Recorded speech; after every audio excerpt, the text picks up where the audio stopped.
नाशिकमधल्या आदिवासी आणि शेतकऱ्यांनी आंदोलन केलेले हे आंदोलन आता सुरूच राहणार आहे। मुंबईत झालेल्या बैठकीत तोडगा निघाला नाही, त्यामुळे आंदोलनावर शेतकरी ठाम आहेत।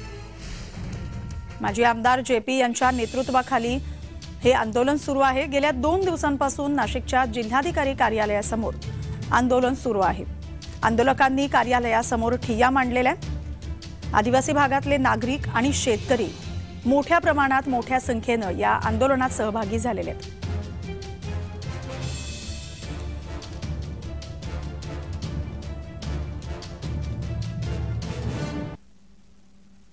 या आंदोलनाचा आणि इथल्या परिस्थितीचा आढावा घेतलाय आमचे प्रतिनिधी किरण गोटूर यांनी। पाहूयात।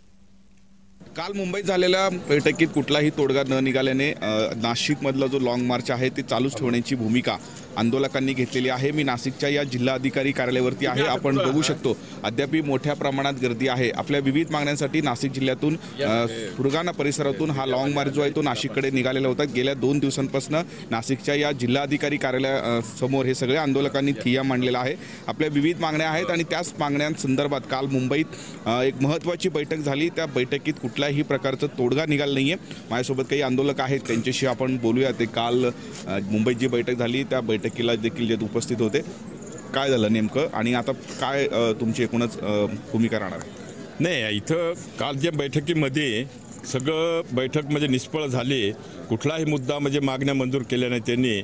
फक्त मंजूर करतो पण अक्षरशः त्यांनी काहीच केलं नाही। त्याच्यामुळं कामरेड गावित साहेबांच्या नेतृत्वाखाली शिष्टमंडळ 12 लोकांचं होतं। त्या शिष्टमंडळांनी काय म्हणजे बोलणं केलं, बोलायचं आमचं मुद्दा आम्ही मांडायचं, पण त्यांनी काही म्हणजे त्याच्यावर दक्षता घेतलीच नाही आणि मग आम्ही निघून आलो। काय तुमचे मुद्दे होते?